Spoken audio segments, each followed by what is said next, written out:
Want to talk about my Raptors? This is going to be the best,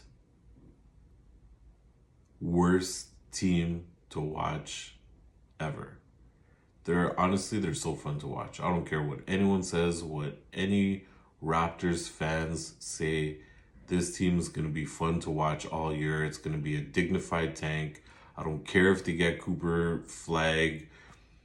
I would actually maybe Ace Bailey fits into the team more with his length, because let me tell you something.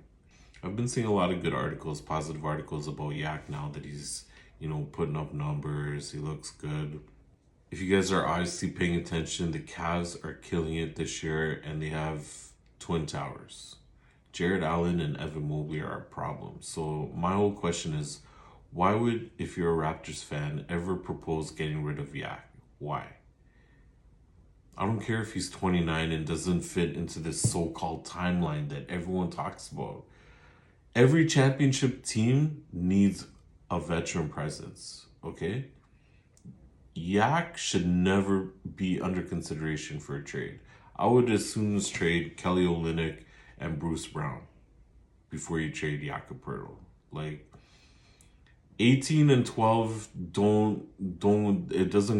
you don't get that just anywhere. You're not gonna find that anywhere. I don't care what you get back for Jakob. You're not gonna find, and they need someone like that. They need that big body to get through the Cavs. If Embiid sticks around in Philly, to get through Philly, you needed to go against Giannis. You needed to go against Karl Anthony Towns. You need the size. In the West, they have big. Do not get rid of Jakob. The Raptors should keep him. I think he's playing great. He fits into Darko's system perfectly. And he's gelling perfectly with RJ, with Grady. We haven't even seen Scotty and IQ practically all year. This team is looking good for the future. They have the pieces. But the expiring contracts, Bruce Brown, I know they re-signed Kelly, but that's an attractive contract for some teams to have. I'm not promoting for them to just. Well, I am promoting for them to. Kelly Olynyk's contract and him as a player kind of sucks right now because he's hurt. But Bruce Brown is coveted. That's who you use to get pieces back. You don't use Yak just because he's ripping it up right now. And everyone made such a big deal for what we gave up for him. So why not keep him? Keep Jakob Poeltl in Toronto. Let him grow with this team. He's a veteran big man. Bring in a big man now that you could stretch and shoot threes. If the Raptors can bring in a center who could shoot threes and another scorer or shooter and let that team marinate and grow, I think they're onto something. I think Chris Bouche should also stay. He should be our Udonis Haslem and just stay a Toronto Raptor forever. That's my opinion. That's one guy who's just stuck it out, man. He was here for the chip. He stuck it out through the last 4 seasons that were just a misery. He didn't complain. He got playing time. He didn't get playing time. He worked on his game. He's playing for a contract. Keep him in Toronto, man. Keep him in Toronto. I know he's along those same positive assets as a Kelly Olynyk, but if you ask me between the two who I'd keep Chris. I'd keep Chris. He's going to give that extra defense for you every night. He guards the 3 well. You need that length. You need that length to, to bother a team like the Celtics. Look how they played now the last 3 games. The Celtics game, the Indy game, the Detroit game was, we'll forget about that game. But the Celtics game, what can you do about Jason Tatum? Even if he did travel, you almost knew that was coming. You gotta just tip your cap. The Celtics are champs for a reason. Again, I love how the Raptors played. They gave it their all. The Celtics definitely didn't expect that to happen. Huge game from Yak, huge game from RJ. RJ's just been on a tear recently. I hope those articles about people calling him toxic asset, we just need to get that out of the way. Like, stop talking about these guys in a negative way. Let them grow.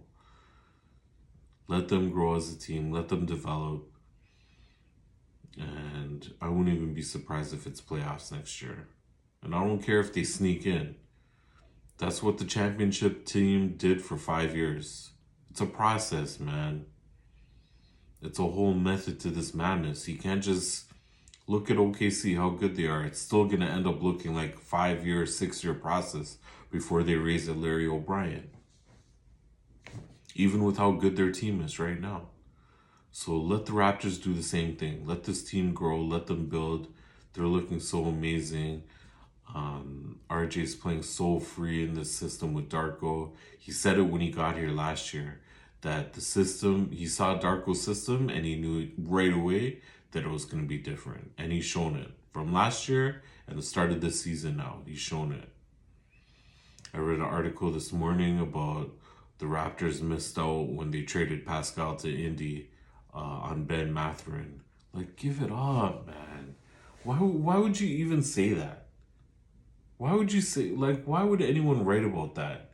You think Masai, the first person when he called Indy to make that trade, you think the first person he didn't ask for was Ben Mathurin? Of course he did. By that time, his hands were tied, though. You know, that's where we got to look at it. Maybe he waited a little too long. Maybe Pascal kind of messed up his trade value when he said he'd only sign in Toronto. So, no, if you ask me, the Raptors didn't miss out on Ben Mathurin. Because guess what? They have RJ. They have Grady. They have Scotty. They have guys in that same... I know you need depth, but now they fortified their backcourt. Davion Mitchell and Jamal Shed. With IQ, your point guard spot is set. This team needs they just need a Zach LaVine and a Sasha Vucevic. But even if it's not them, they need that kind of combo right there. Stretch center, one more shooter, scorer, slasher. Let the team marinate from there. For all you people who say Masai needs to go, hell no. I still trust in Masai. I want Masai to stay for as long as it's possible.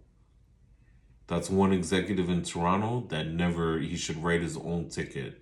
Edward Rogers, just remember that. Masai should be able to write his own ticket. Because if you're keeping Shapiro and Atkins around for what they did to the Jays, then Masai should have carte blanche to do what he wants with the Raptors. All right. We'll leave the Jays to last. The Leafs. I like how things are looking. It's weird to say right now because they have like 5 or 6 forwards out, but somehow they're playing really good hockey. I think what it really boils down to is when Austin's around, everyone I think they feel like they need to play like Austin, like they could score from anywhere. What they're doing right now, what I really like, and even Mitch is doing this, Willie's doing it, Matthew Nyes is doing it. They're getting to the net. They're putting pucks on the net, driving, going to the net, getting rebounds, changing the eye view of the goalie or defenseman. That's how you score in the NHL. You got to keep the pressure on. And when Austin gets back from whatever injury is going on, let Austin do his thing how he does his thing. But the way the Leafs are playing right now, drive the net, play good defensive hockey. They're getting great goaltending from Stolars and Joseph Wall. I love how things are looking there. Joseph Wall seems like he's on his way back. Hopefully he stays healthy. I don't want to jinx it. Please, Joseph Wall, stay healthy. That tandem, you and Stolars together, I like how things are looking there. Their defense looks good. I like Simone. Personally, I like Simone Benoit in the lineup rather than out.